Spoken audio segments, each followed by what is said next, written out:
आज आपण news channel सुरू केलं किंवा न्यूज पेपर वाचायला घेतलं की बऱ्याच न्यूज या खुनाच्या, एकमेकावर झालेल्या हल्ल्याच्या, ब्लॅकमेलिंग, हनी ट्रॅप आणि सुडाच्याच असतात. यातून हे प्रकर्षानं जाणवतं की मानसिक विकृती हा एक समाजाचा अविभाज्य घटक बनत चालला आहे. तर आज आपण जाणून घेऊया सूड या भावनेमागची कारण आणि त्याच्याशी संलग्न मानसिक आरोग्य. यासाठी आज आपण आपल्या स्टुडिओमध्ये आमंत्रित केलं आहे कोल्हापूरचे प्रसिद्ध मानसशास्त्रज्ञ डॉक्टर शिरीष चितोळे सर यांना, ज्यांनी मानसिक आरोग्य, शैक्षणिक घडामोडी, सामाजिक आर्थिक प्रश्न आदी विषयांवर 1700 पेक्षा जास्त व्याख्याने आणि कार्यशाळा घेतल्या आहेत. त्यांची विविध विषयांवरील आतापर्यंत 5 पुस्तकं प्रसिद्ध आहेत आणि 100 पेक्षा जास्त लेख प्रसिद्ध आहेत.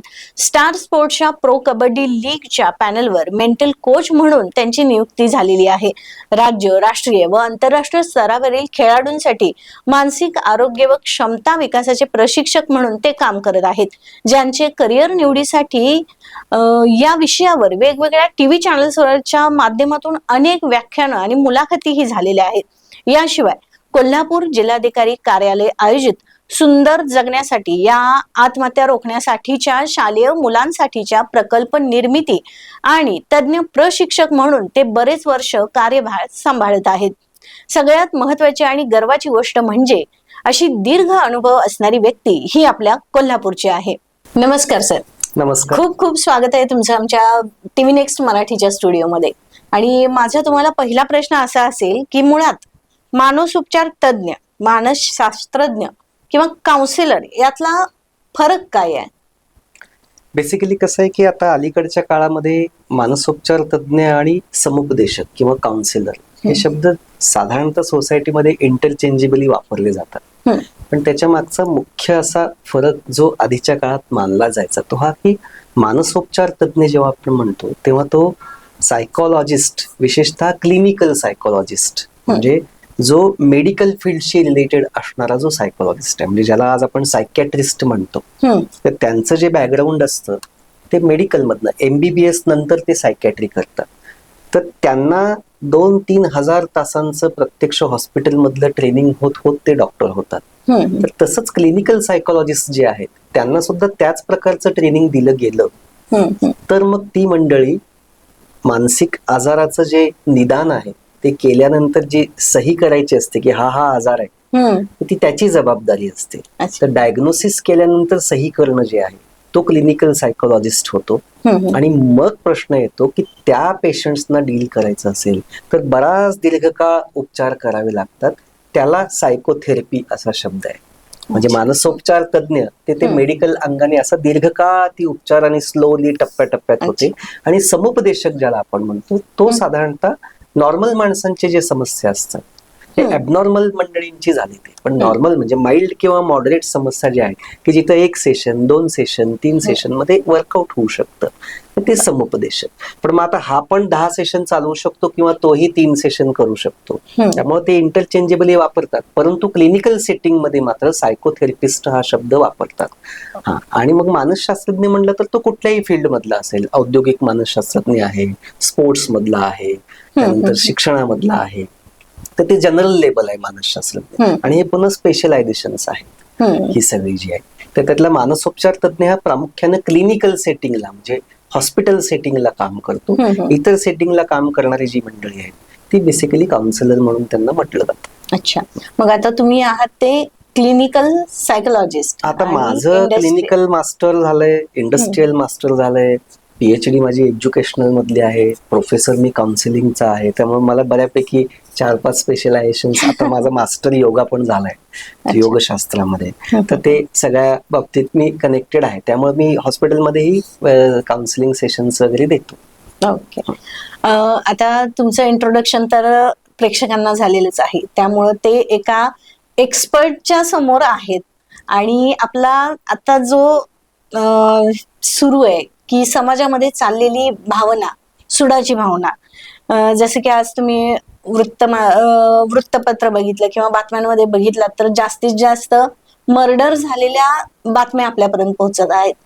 आणि ही कुठेतरी ह्याला आळा होता मागच्या काळामध्ये, पण आता हे प्रकार पुन्हा एकदा वाढत चाललेले आहेत. मग ह्यानुसार मला आता प्रश्न असा विचारायचा आहे की आज समाजासमोर ही जी समस्या सुरू आहे ह्याच्या मागची कारण काय असू शकतात? एक तर बेसिकली बघ की सूड जेव्हा आपण म्हणतो ना, तेव्हा अलीकडच्या काळामध्ये ज्याला आपण ग्लोबलायझेशन म्हणतो त्यामध्ये जे कमर्शियल जग झालंय, म्हणजे व्यापारीकरण झालंय, तर साहजिकच मास मीडिया जो आहे, तर मास मीडियामध्ये जेव्हा व्यापाराचा भाग येतो आणि तुम्ही एवढ्या मोठ्या प्रकारची गुंतवणूक करता आणि मग ती गुंतवणूक केल्यानंतर त्याचे रिटर्न निघाले पाहिजे असं म्हणून त्याच्याकडे व्यवसाय म्हणून पाहिलं जातं, तेव्हा साहजिकच माणसांना काय आवडतं असं म्हटलं की त्याच्यातला जो पशु आहे त्या पशुला कुठली वळण देण्याची गरज वाटत नसते, त्याला नियमन करण्याची गरज वाटत नसते, त्याला माणुसकी दाखवणं, संवेदनशील होणं, या सगळ्या गोष्टी ह्या माणसाला घडवण्याशी संबंधित गोष्टी आहेत आणि त्या स्लोली होत असतात.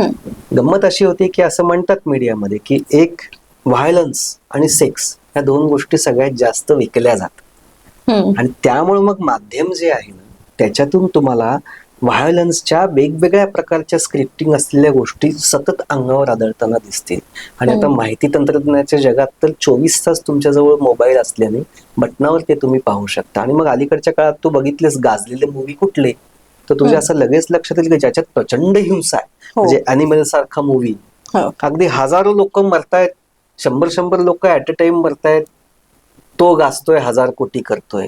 पुष्पासारखी मूवी, त्यानंतर तू मिर्झापूर बघितलंस, गँग्स ऑफ वासेपूर बघितलं, म्हणजे कंटेंट जो आहे त्या कंटेंट मध्ये हा जो सुडाचा जो भाग आहे तो खूप मोठ्या अंगावर येतो. आणि मग अजून मुळात गेली की लक्षात येईल की माणसाला आयुष्यामध्ये त्याला जे काही हवं आहे ते सहज मिळालं तर त्याला ते मिळवण्यासाठी संघर्ष फार करायला लागल्याने तो शांत असतो.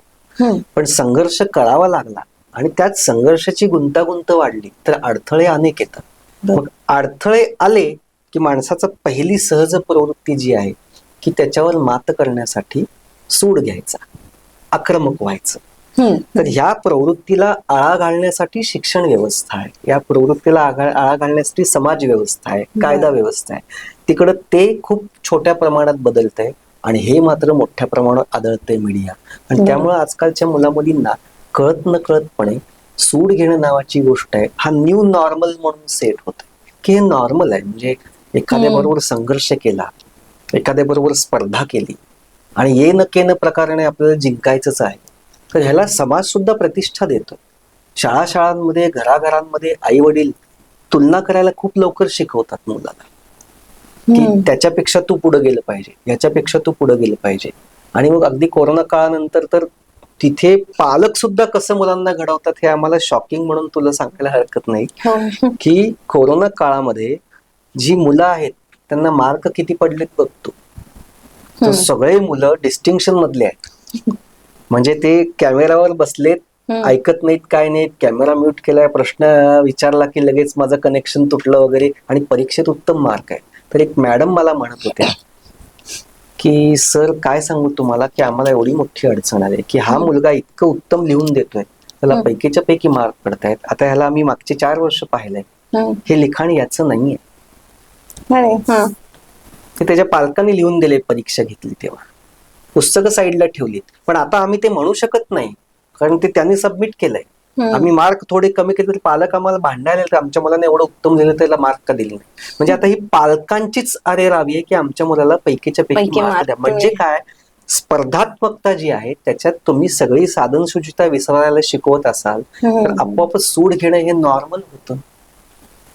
आणि मग आजच्या समाजामध्ये हे दिसतं की खुन्नस, सूड, पुढे जायचंय, पाय ओढायचे, ह्या ज्या गोष्टी आहेत याला गेम म्हणतात, याला मुत्सुद्देगिरी म्हणतात. आणि त्या सगळ्या गोष्टी समाजात करता आल्याशिवाय पुढे जाता येणार नाही, याचं बाळकडू सुद्धा घरातून सहजपणे दिलं जातं की ते आम्हाला काही माहित नाही, तू पुढे गेलं पाहिजेस. आणि मग हळूहळू होतं की साम दाम दंडभेद काहीही वापरा चालेल, आणि ह्यातले जे दंडभेद वगैरे आहेत ते सूडाच्या गोष्टी आहेत. आणि त्यामुळं अलीकडच्या काळामध्ये आपल्याला अनेक ठिकाणी हे दिसतं की सहजपणे लोक सूड घ्यायला तयार होतात आणि समर्थन पण देतात लगेच की असं आहे म्हणून असं केलं. रॅदर आता सहजपणे छान वागणारी व्यक्ती भेटली की त्याला 10 लोक कौतुक करण्यापेक्षा त्यातली 8 लोक तिला हे सांगतात तुझं कसं व्हायचं जगात. अच्छा, युगात तू दिसत म्हणजे नाहीस. हा जो भाग आहे so this is dangerous thing becoming new normal. बर, मानसिक दृष्टिकोनातून सूड घेण्याची भावना कशामुळे निर्माण होते असं वाटतंय? एक तर आपण आपली स्वप्न बघत असतो आणि त्या हा. स्वप्नांसाठी जे प्रयत्न करत असतो या प्रयत्नांना अडथळे असतातच. हम्म, ते अडथळे पार करण्याला सुरुवातीला माणसं स्वतःच्या क्षमतांचा वापर करतो. हम्म, पण जेव्हा अडथळ्यांची ताकद वाढायला लागते हम्म, तेव्हा आपोआपच तो द्यायचा वेळ वाढायला लागतो. हम्म. सातत्यानं स्वतःमध्ये बदल करणं आवश्यक असतं. आणि माणसं साधारणतः मनुष्य हा कमी वेदना असावी आणि जास्त सुख मिळावं या प्रयत्नात असतो. त्यामुळे एकदा माझा कम्फर्ट झोन जो आहे त्याच्या बाहेर जाऊन मला काही करायचं असेल तर त्याच्यापेक्षा मग मी समोरच्या माणसाला पंक्चर करणं हे मला जास्त लवकर जमेल अशा ह्याच्यानी माणसं मग सुडाकडे येतात, शॉर्टकटकडे येतात. आणि आजच्या जमान्यात शॉर्टकटला स्मार्ट म्हटलं जातं.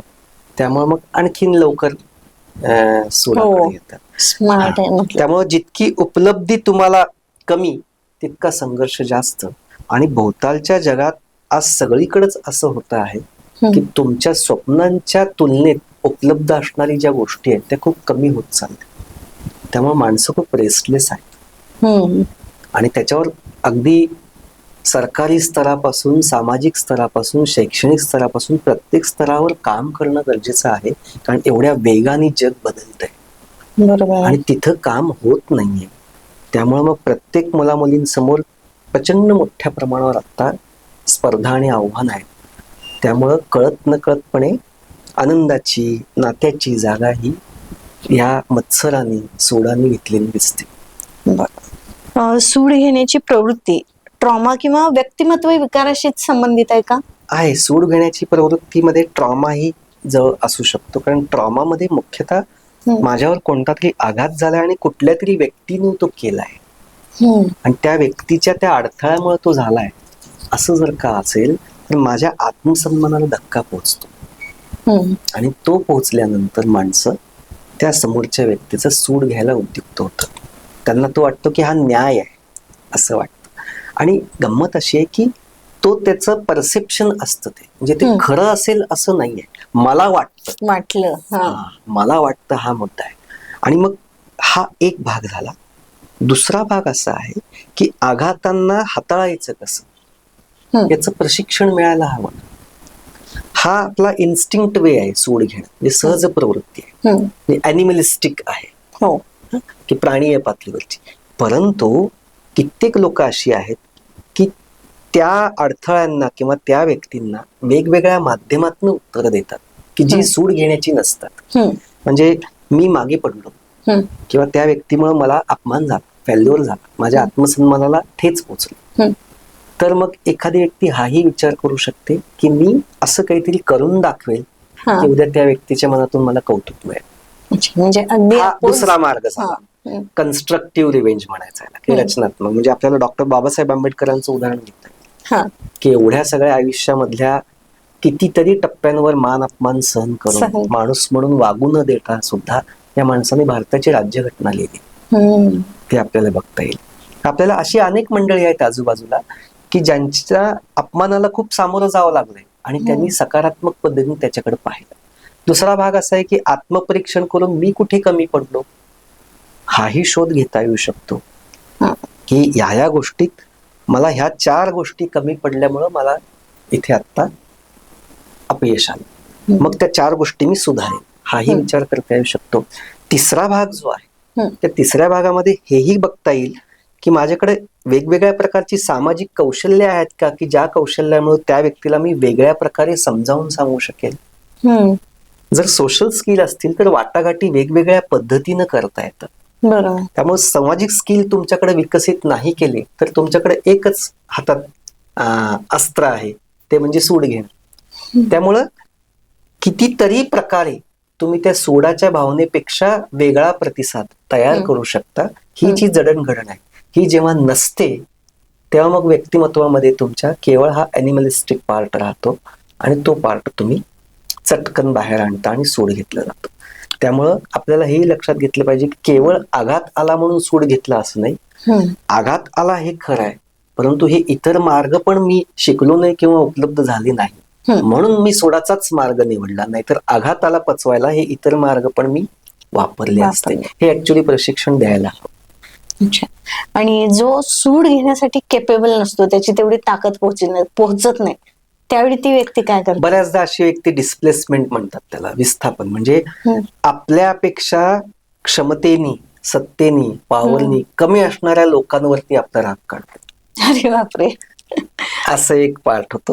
किंवा मग डिप्रेशन मध्ये जाईल आणि त्याच्या पुढे जाऊन मग याच्या एक्झॅक्ट अपोजिट गोष्ट म्हणजे स्वतःलाच इजा करणं, म्हणजे सुसाईड कडे जाऊ शकतो. सूड मध्ये मी समोरच्याला इजा करतोय, सुसाईड मध्ये मी स्वतःला इजा करतो. त्यामुळे कधी कधी सुसाईडला ऍग्रेशन टर्न इनवर्ड असं म्हणतो. आक्रमकता स्वतःकडे वळली की ती आत्महत्या झाली. तर मग अनेक मंडळी अशी असतात की जी डिप्रेशन मध्ये जातील, अवसाद विकृती, जी समाजापासून तुटतील, जी सतत सतत नकारात्मक होत जातील. आणि मग बऱ्याच जाती आजूबाजूची इतर मंडळी जी आहेत की मला त्यांच्याकडून अन्याय झालाय तर मी तुमच्यावर करतो. आपण हे घराघरात दिसतं बघ, की घरामध्ये सासू सुनांमध्ये हे दिसतं. म्हण पण आहे त्याची, वड्याचं तेल वांग्यावर. वड्याचं तेल वांग्यावर. म्हणजे असं की सासूला नवऱ्याकडून काही एक आनंद मिळालेला नसतो, त्याचा प्रचंड राग आलेला असतो की यांनी मला हे दिलं नाही, ते दिलं नाही, ते दिलं नाही, म्हणून नवऱ्याबद्दल खूप त्रास होतो. सूड घ्यावा असं एक फिलिंग असतं, हेट असतं. त्याच वेळेस असं होतं की समोर आपल्या मुलाचं लग्न होतं आणि आपला मुलगा आपल्या बायकोचे लाड पुरवायला लागतो. मग तिचे लाड पुरवायला लागले तर हिला वाटतं की माझ्या नवऱ्याने माझे पुरवले नाही, आता हा हिचे पुरवतोय, तर तिला मिळालं नाही तर ती काय करते, आपल्या पोराला सांगायला लागते की तिला एवढे लाड करू नको, डोक्यावर चढेल. म्हणजे आता तिचं सूड घेणं नवऱ्याबरोबर तिच्या शक्य नव्हतं, पण आता ही नवीन सून आली आहे, तुलनेने या घरामध्ये ती नवी आहे, पावर तिची कमी आहे, कमजोर आहे, तर मग तिच्याबद्दल म्हणजे मला नाही मिळालं ना तर दुसऱ्याला नाही मिळालं असं, मग त्याला डिस्प्लेसमेंट म्हणतात. आई पण कधी कधी नवऱ्याबरोबर भांडणं केल्यानंतर एका लिमिटच्या पलीकडे भांडण नाही करू शकत म्हणलं की पोरांना बदलून काढते.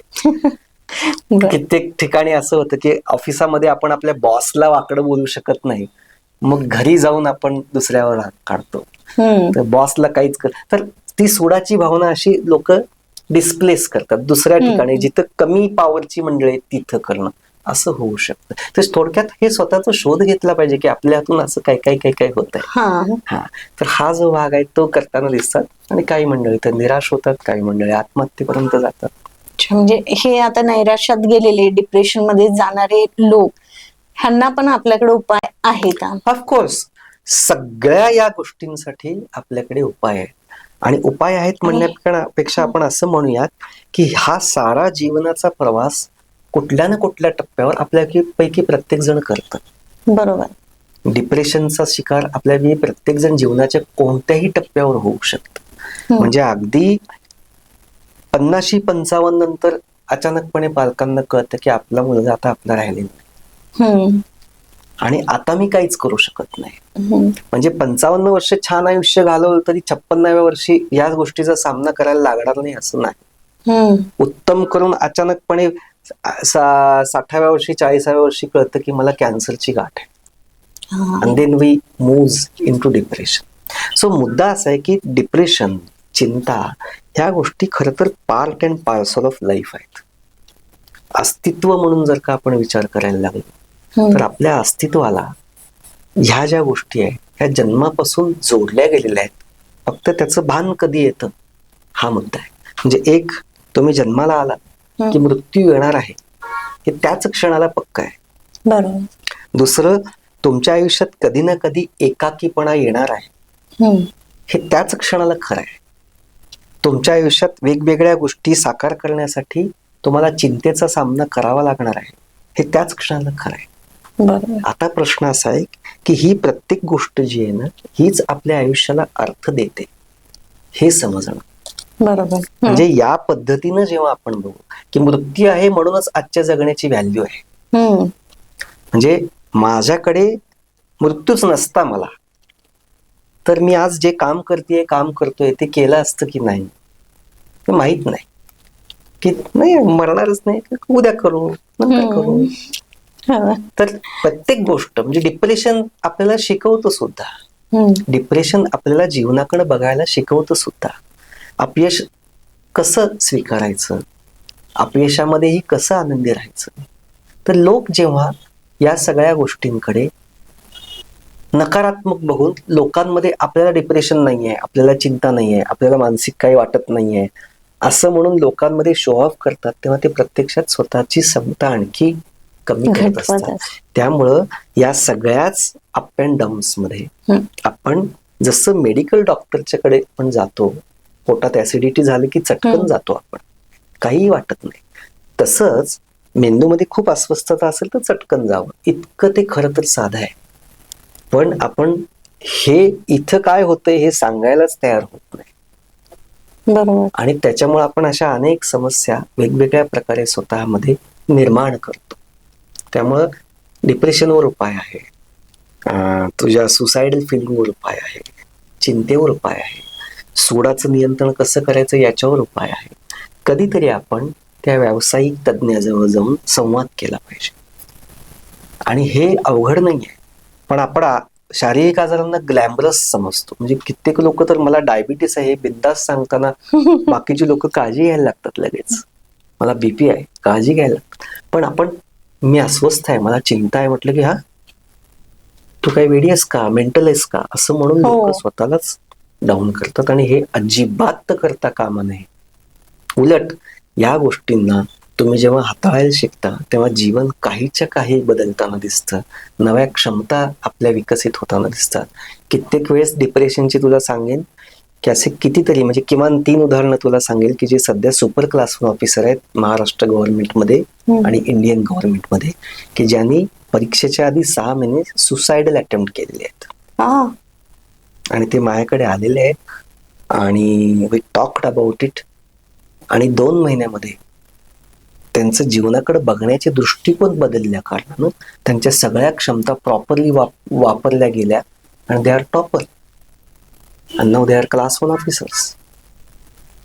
मुद्दा असा आहे की तुमच्या लाईफला रिऑर्गनाइज करण्यासाठी आपल्या ह्या जेव्हा अस्वस्थता येतात तेव्हा प्रचंड मोठी ऊर्जा जी आहे ना ती कुठेतरी लॉक झालेली असते, कुठेतरी मिसप्लेस झालेली असते. ती व्यवस्थित प्लेस केली की तीच तुमची क्षमता बनू शकते.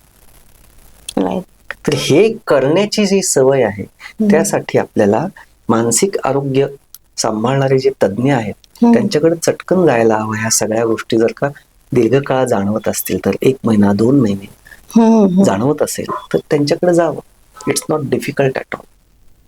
आणि हे तुला मी जे सगळं सांगतोय हे विथ एक्सपिरियन्स सांगतोय, कारण नावं पण सगळी आता मग ती माझे बघता बघता they are not just my client नाव, दे फील दॅट की दे हॅव द लाईफ. गुरुपौर्णिमेला मेसेज येतं. बरं.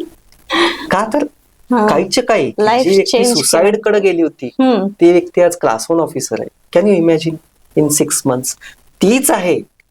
काय केलं आपण? We just try to interpret it in different way. याचा अर्थ काय काय होऊ शकतो. तू एकच काढला की आयुष्य संपवायचंय, पण याचे अजून काय काय अर्थ होतात. आणि then we can understand yes यार या दिशेने मी पाहिलंच नाही. तर हे जे आहे ना इट रिक्वायर्स. आणि मग जेव्हा फक्त शारीरिक पातळीवरच काही अडचण असेल केमिकलची त्याच्यावरही अप्रतिम गोळ्या आहेत. अप्रतिम, काहीच प्रश्न नाही. त्यामुळे बिनधास्तपणे लोकांनी मानसिक पातळीवर असेल तर सायकोलॉजिस्टकडे जावं, पण शारीरिकच काही असेल तर सायकॅट्रिस्टकडे जावं. आणि दोन्ही लागतं या गोष्टीतून बाहेर पडायला. आवश्यकता पडली तर सायकॅट्रिस्टकडे जावं, अदरवाईज सायकोलॉजिस्ट हा जास्त बेटर पर्सन आहे to deal with your mental problems. आता ह्याच्यानुसारच मला विचारायला आवडेल की सूड घेतल्यावरती मानसिक समाधान मिळतं का? बऱ्याचदा लोकांना सूड घेतल्यावर मानसिक समाधान मिळतं असं जेव्हा आपण म्हणतो तेव्हा ते मानसिक समाधान कशा प्रकारचं असतं असं जर का आपण पाहिलं तर अन्यायाच्या विरोधात तू काहीतरी मिळवला न्याय तर मिळणारं समाधान आणि सूड घेतल्यानंतर मिळणारं समाधान याच्यात गुणात्मक फरक आहे, क्वालिटेटिव्ह डिफरन्स आहे. अच्छा. सूड घेतल्यानंतर मिळणारं जे समाधान आहे ना, ते विकृत पण असू शकतं. आणि तुमच्यातलं माणूस पण संपलेला असल्या कारणानं इतर लोकांच्या नजरेमध्ये तुम्हाला व्हॅल्यू नसते किंवा बरोबर. तुमचं भय असतं. पण न्यायासाठी झगडल्यावर जे मिळतं त्याच्यात तुमच्याबद्दल सन्मान लोकांना सन्मान असतो, अभिमान असतो. त्यामुळे जस्टिस आणि रिव्हेंज यातला फरक हा आहे की रिव्हेंज हा खूप पर्सनल असतो, खूप बरोबर. व्यक्तिगत पातळीवर मला वाटलंय, मी ज्या पद्धतीनं बोलतोय त्या पद्धतीनं, आणि कुठेतरी एक प्रकारे समोरच्या व्यक्तीला इजा पोचवणे, याच्यातून ते असतं. आणि जस्टिसमध्ये समोरच्याला इजा पोचवणे नसून माझा आत्मसन्मान जो आहे त्याचं मूल्य समजावून सांगणे.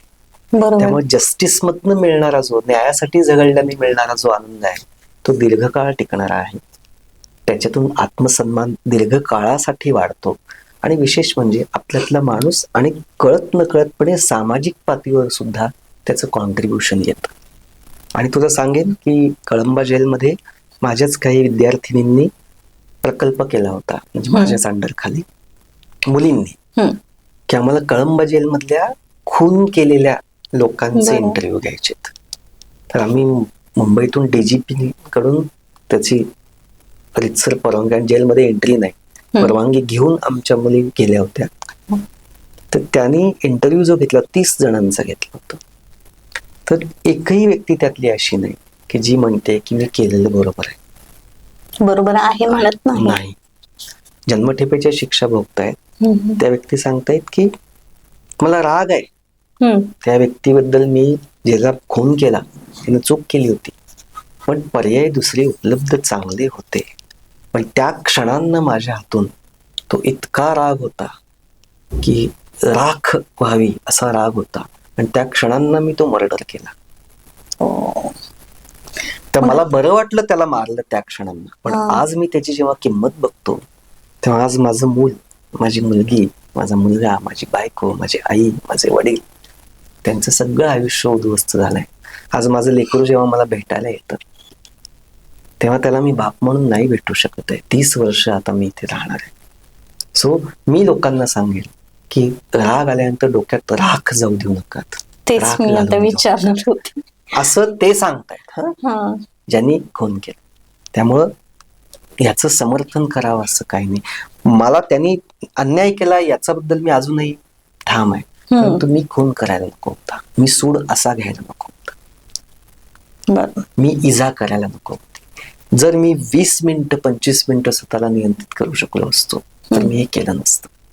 तर मुळात हाच आहे पार्ट, रागाच्या वरच्या टप्प्यावर असतो तेव्हा निर्णय करायचा नसतो. ह्या रागावरती आपण कंट्रोल कसा केला पाहिजे ह्याच्यासाठी तुमच्याकडे काय चाललंय? रागावर कंट्रोल करायला आपल्याला अनेक मार्ग आहेत. एक पहिली गोष्ट, राग आल्यावर काय होतं मेंदूमध्ये, तर आपल्या मेंदूमध्ये लहान मेंदू आणि मोठा मेंदू असं आपण म्हणतो. लहान मेंदू हा सर्व प्राण्यांकडे जो मेंदू आहे तो म्हणजे आपला लहान मेंदू, की जे बेसिक जगण्यासाठी, अस्तित्वासाठी लागणाऱ्या ज्या क्रिया आहेत आणि भावना आहेत त्यांचं सेंटर लहान मेंदूमध्ये असतो. जे राग, भीती, दुःख, आनंद, भूक, लैंगिकता याची सेंटर्स लहान मेंदूमध्ये आहेत. त्यामुळे राग आल्यानंतर लहान मेंदू मधले जे ऍक्टिव्हेशन आहे ते ऍक्टिव्हेशन एका मर्यादेच्या पलीकडे गेली की आपण तिथून मोठ्या मेंदूकडे माहिती पाठवतच नाही, तिथूनच निर्णय केला जातो. कारण अस्तित्वाला धक्का आहे असं पोचलं की जी भीती आणि जो राग वेगाने मनामध्ये येतो, तर त्याच्यामुळे होतं काय की आलेली माहिती पहिल्यांदा तिथून मोठ्या मेंदूकडे जात असते तिचा अर्थ लाव म्हणून.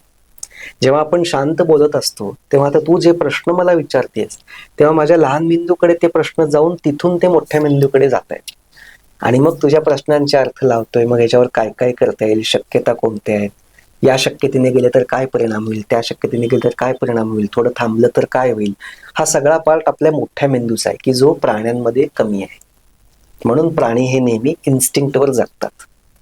बरोबर. माणूस विचार करतो. विचार करतो म्हणजे काय, मोठा मेंदू काम करतो, विचार करतो. आणि हा मोठा मेंदू हा त्याच्यामुळेच आपण माणसं आहोत ना. माणसाने सगळी संस्कृती निर्माण केली ती मोठ्या मेंदूमुळे केली. लहान मेंदू जेव्हा होता तेव्हा आपण प्राणी होतो. पण आपली जी काही कल्चर आहे हे काही नॅचरल नाही आहे, हे आपण निर्माण केलेलं आहे. तर ते मोठ्या मेंदूमुळे केलंय. तर या मोठ्या मेंदूकडे जी चॅनल जातो माहितीचा तिकडे, तर राग जास्त आला की तो ब्लॉक होतो. त्याला म्हणतात न्यूरल हायजॅक मेडिकलच्या भाषेत. ओके. न्यूरल म्हणजे या मोठ्या मेंदूकडे जाण्याच्या ऐवजी शॉर्ट सर्किट होतं ते, आणि लहान मेंदूच निर्णय करतो. म्हणजे जसं आपण कोणी चिमटा घेतला तर झटकन हात काढतो, तो चिमटा कोण घेतलाय, काय घेतलाय, चावलंय का गंमत केली आहे, हे नंतर कळतं आपल्याला. ते मोठ्या मेंदूकडे ती माहिती नंतर जाते, पण त्या क्षणाला काय शरीराला धोका निर्माण झालाय, लहान मेंदूच निर्णय करतो. आपल्या सगळ्या प्रतिक्षिप्त क्रिया आहे लहान मेंदूच्या आहेत. अच्छा. झटकन आपल्याला मागून कोणी डिवसलं तर आपण चिडतो, घाबरून, आणि नंतर अरे तू आहे होय, हे नंतर कळलं आपल्याला. तर तसं राग जेवढी तुमची भावना तीव्र ना, तेवढं मोठ्या मेंदूकडे जाणारी शक्यता कमी. म्हणून मग विचार होत नाही. म्हणून लोक म्हणतात भावनांवर नियंत्रण ठेवा. म्हणजे काय, भावना दाबा नाही, थोडा पण वेळ त्याचा प्रभाव थोडा ओसरून मोठ्या मेंदूकडे जाऊ द्या, विचार करा. तर राग जेव्हा आहे तेव्हा हे होतं. त्यामुळे आपला क्षमता असते, पण ते शॉर्ट सर्किट केल्याने जातच नाही. आणि मग त्या क्षणाला जे निर्णय करतो आपण ते प्राण्यासारखे होतात. मग काय त्याच्यात काय चांगलं काय, वाईट काय, बरोबर काय, चूक काय, हा प्रश्नच राहत नाही ना.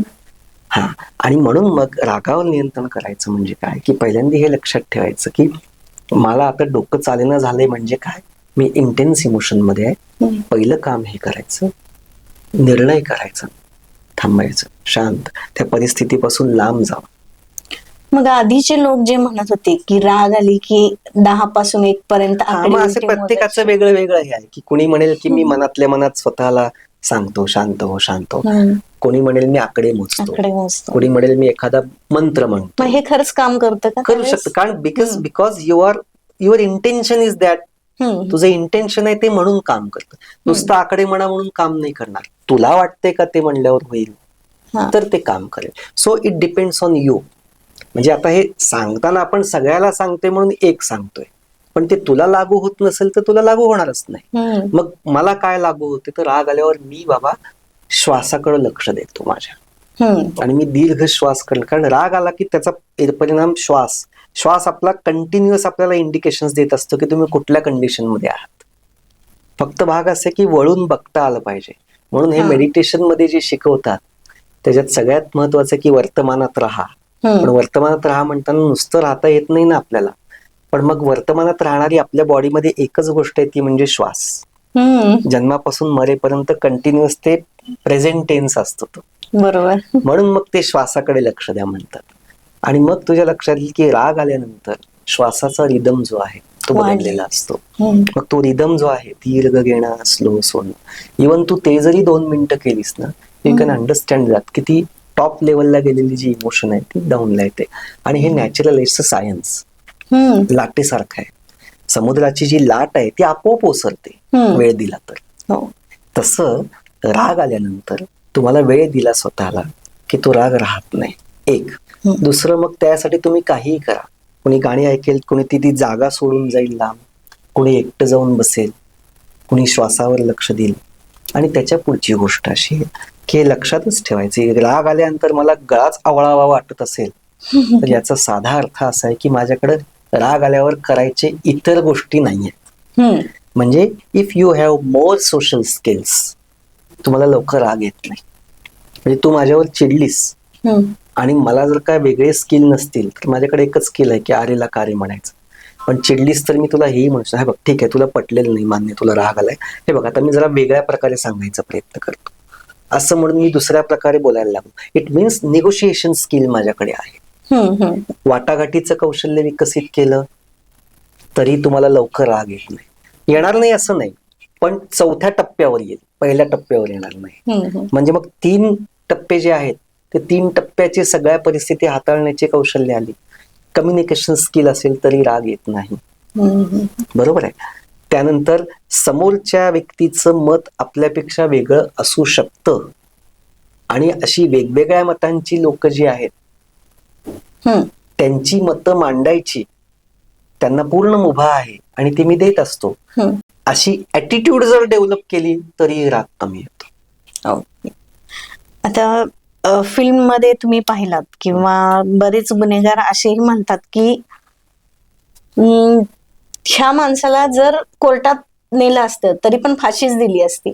मी हा खून केलाय तो एक न्यायच आहे. हा.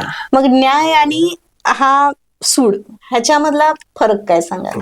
न्याय जो आहे तो व्यवस्थेच्या चौकटीत जेव्हा आपण बघतो तेव्हा समाजासमोर तो आदर्श ठेवण्याची जागा असते. नक्की. समाजासमोर हा आदर्श असतो की जेव्हा तुम्ही कोर्टात जाऊन न्याय मागता तेव्हा ही जी व्यवस्था आहे या व्यवस्थेमध्ये न्याय मिळतो आणि या व्यवस्थेमध्ये माणसाने कसं वागावं, कसं वागू नये, का वागावं आणि जो तसं वागलाय त्याला सुद्धा संधी देऊन त्याचं मत मांडायला देणं, असं सगळं जे आहे या सगळ्यातून तुम्ही एक सामाजिक व्यवस्था तयार करता.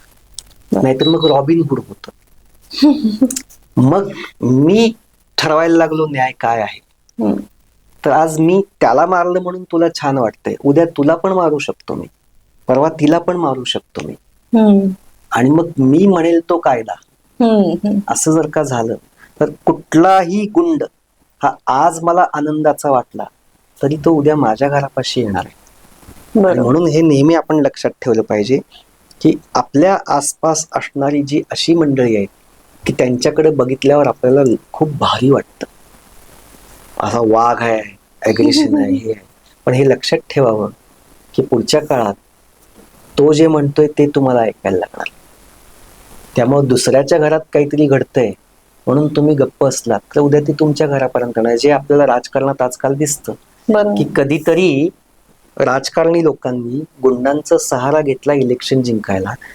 काही काळानंतर गुंडांना हे लक्षात आलं की अरे आपल्या सहाऱ्याने जर इलेक्शन जिंकतात तर मग आपणच का उभं राहायला नको. बरोबर. आणि मग आता हे आपल्याला असं लक्षात येते की अशीच मंडळी जी आहे ती जर का समोर यायला लागली तर मग न्याय राहत नाही. पण न्याय म्हणतो आपण तेव्हा तिथे मात्र हे असं न होता हे व्यवस्थित होतं आणि मग ती सिस्टीम सगळ्या समाजातल्या सर्व लोकांचं भलं करायला उपयोगी पडते. त्यामुळे सूड जो आहे तो एकाने एकाचं भलं किंवा बुरं केलं, पण न्याय जो आहे ते सर्वांचं भलं करतं, ग्रेटर कॉमन गुड आणतं आणि मग त्याच्यात खरी सुरक्षितता येते आणि ती आपल्या सर्वांच्या विकासाला आवश्यक असते. सूड घेण्याच्या भावनेतून समुपदेशनाला कशी मदत करू शकतो? समुपदेशक एक तर सूड नावाची जी गोष्ट आहे ना ती भावना मुळात कशी निर्माण होते, का निर्माण होते आणि आपल्यामध्ये त्या भावनेपेक्षा उन्नत अशा भावनांचा पूर्ण असा कोलाज कसा उपलब्ध आहे आणि त्या कोलाजमध्ये माणूस म्हणून मी माझ्या जीवनाचं चिरंतन समाधान, आनंद, माझ्या बरोबरच माझं शेजारच्यांचं, कुटुंबाचं, माझ्या समाजाचं हे करण्यामध्ये कॉन्ट्रीब्यूट करू शकतो, ही क्षमता माझ्यामध्ये आहे याचा उलगडा करून दाखवू शकतो.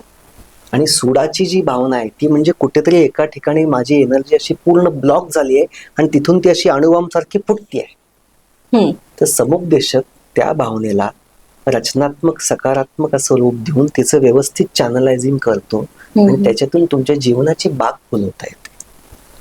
म्हणजे आपण नदीचं पाणी जे आहे ते बदाबदा कोसळत असेल तर शेती नाही विकसित होत. पण आपण तेच त्याला जर का पाटबंधारे, बंधारे, कॅनल्स लावले, पाईपलाईन केली तर ती शेती म्हणजे तेच पाणी आहे, पण आपण ते तसं केलं. सो सूड नावाची गोष्ट म्हणजे तुम्ही चोकअप झालेला आहात आणि चोकअप झाल्यानंतर तिथे ती एनर्जी अशी साठली आहे की तिचा स्फोट होणार आहे. तर स्फोट फक्त बाकीच्यांनाच नाही तुम्हाला पण मारतो.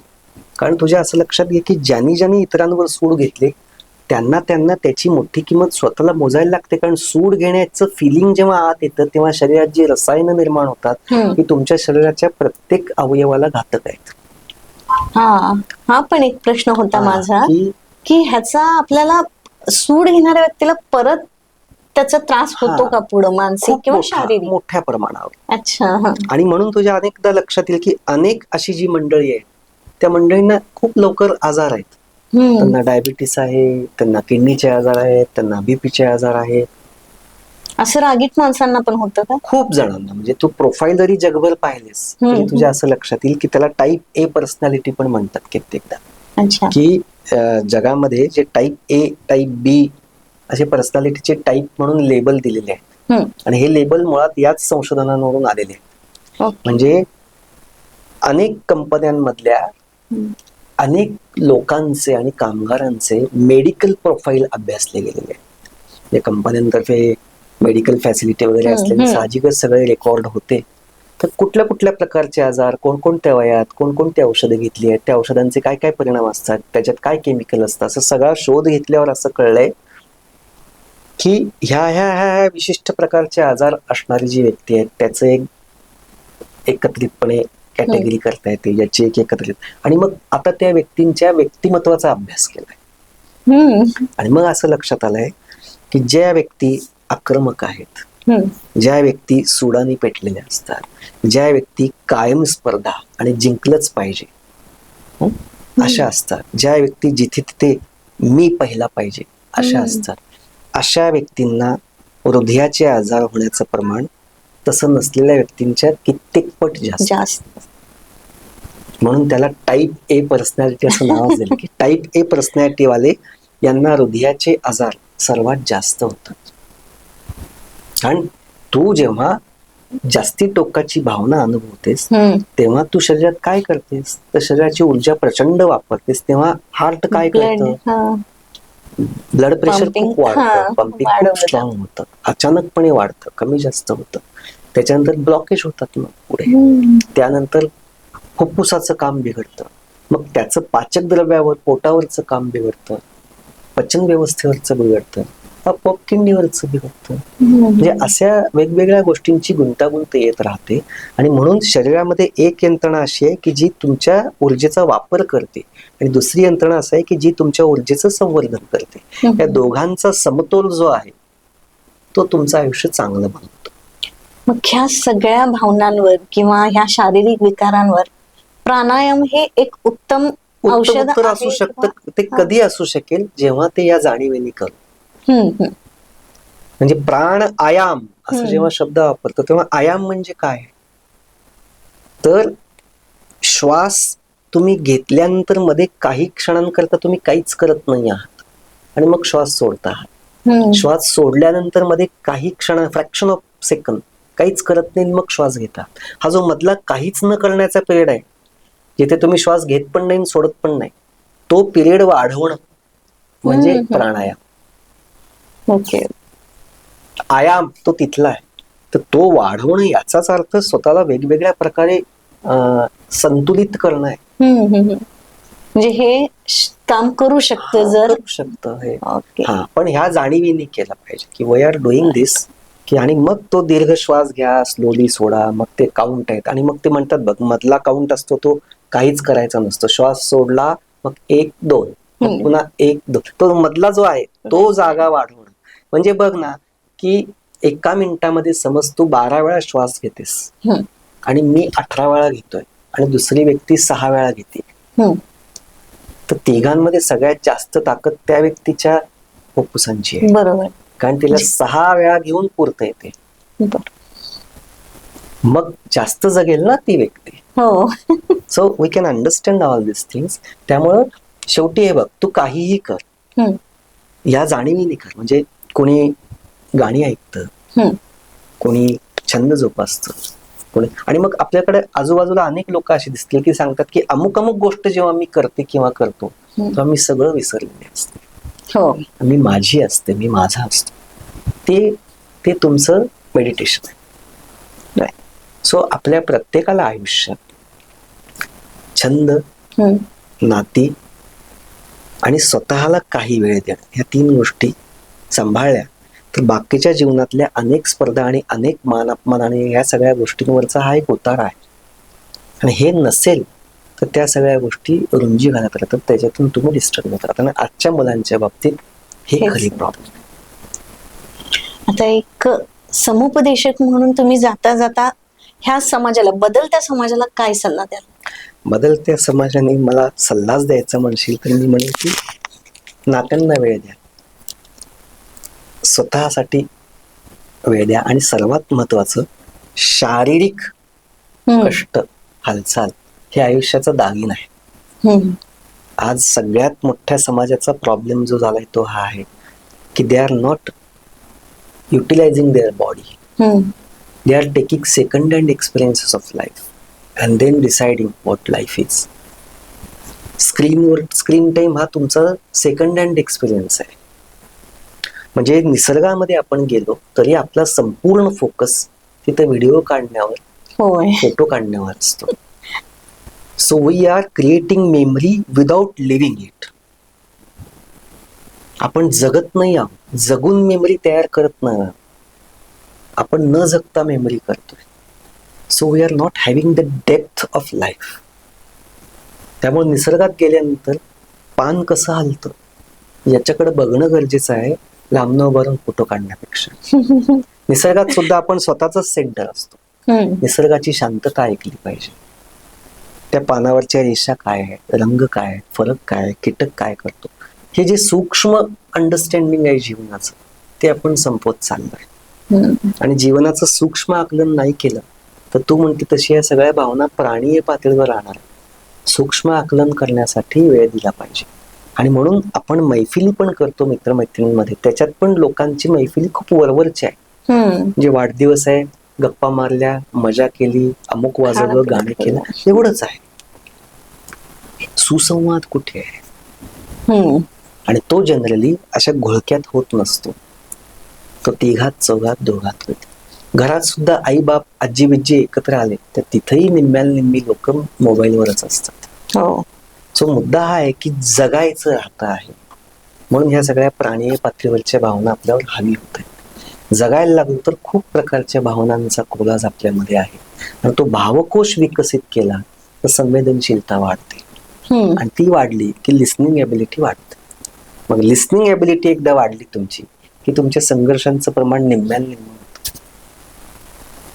तू किती चिडलीस आणि मी ऐकून घेऊ शकतो म्हटलं तर सूड वगैरेचे मुद्देच येत नाहीत. बरोबर. सो मुद्दा असा आहे की हे सगळं फुकटातलं आहे. म्हणून किंमत नाही. तसं आणि आजकालच्या जगात हे खूप आवश्यक आहे. हे करायला पाहिजे.